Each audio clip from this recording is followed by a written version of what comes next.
Construção e Inovação, podcast do Sinduscom Paraná Noroeste.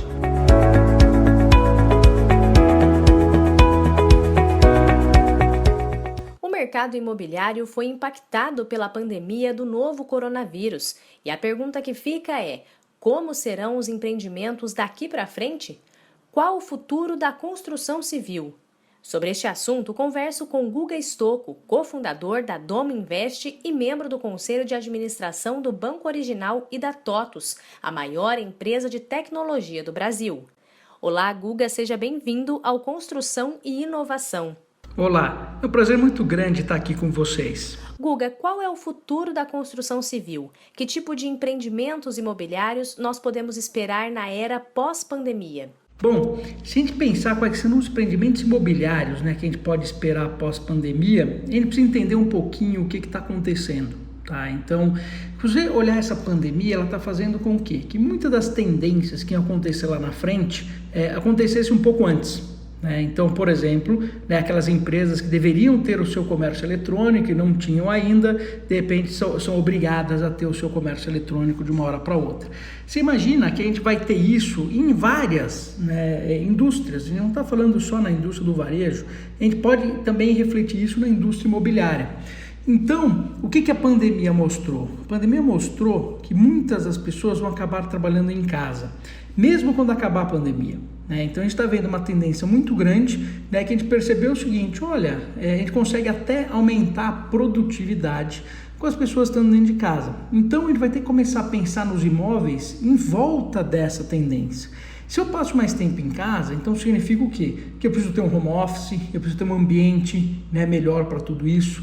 A gente vai estar fazendo mais lives, e vai estar fazendo mais reuniões virtuais. Então, o que significa? Eu tenho que ter acústica, Então, uma boa acústica, uma boa iluminação, para poder fazer essas lives todas, um ambiente que eu fique separado até da família.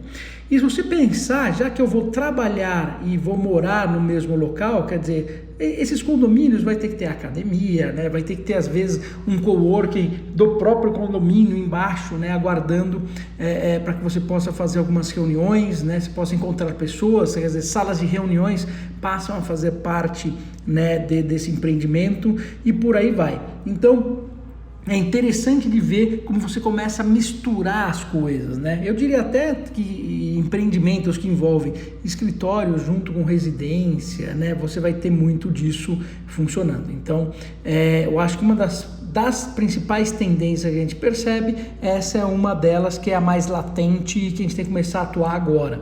Nesse sentido, então, o que podemos dizer sobre os imóveis mais compactos? E eu diria que a tendência que teve de você ter imóveis compactos, onde o objetivo era, você está indo para cá para dormir, você entra no seu apartamento só para dormir, o condomínio tem tudo que você precisa e você sai para trabalhar.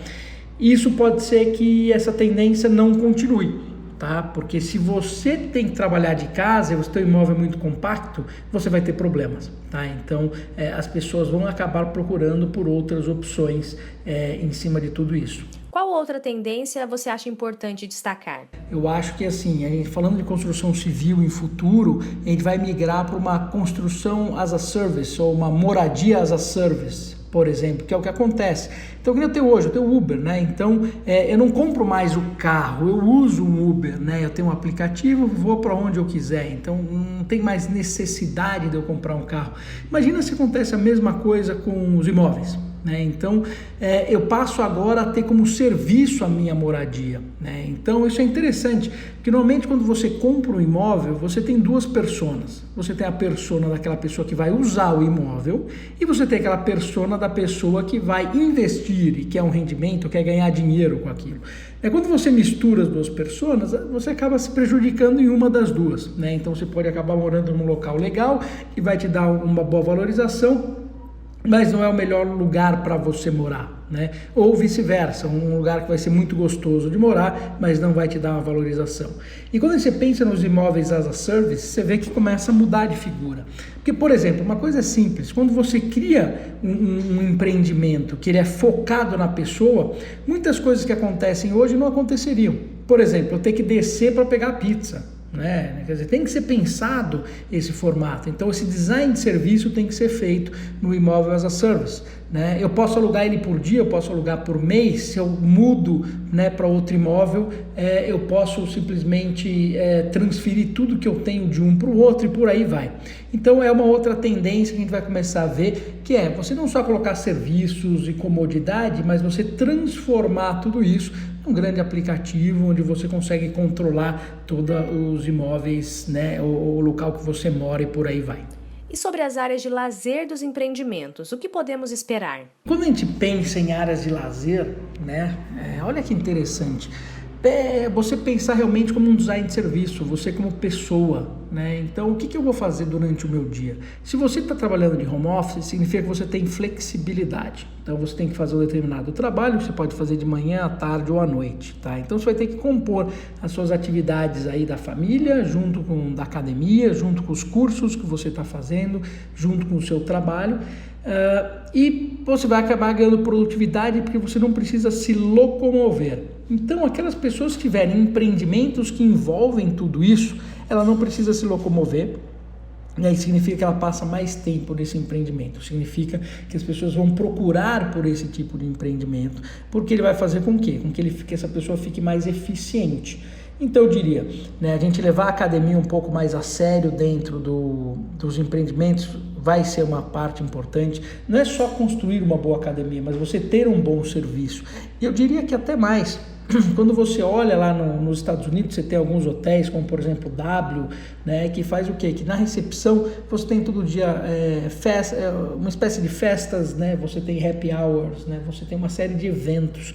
Então eu diria que isso começa a ter, porque se você trabalha e mora no mesmo local, então a academia tem que ser muito boa, mas por que não você não descer num happy hour, né? E você poder convidar amigos nesse seu happy hour também, no seu condomínio, ou mesmo as pessoas do condomínio. Então a gente tem que seguir exatamente como funciona na vida normal, né? Você quando sai do trabalho vai num happy hour, num bar, poxa, se eu tenho um empreendimento, alguma coisa também parecida com isso, por que não? Faz sentido, então eu passo a ter uma vida muito mais rica dentro dessa coisa toda. Guga, para encerrar então o nosso papo, coworking, você acha que esses espaços devem continuar existindo depois da pandemia?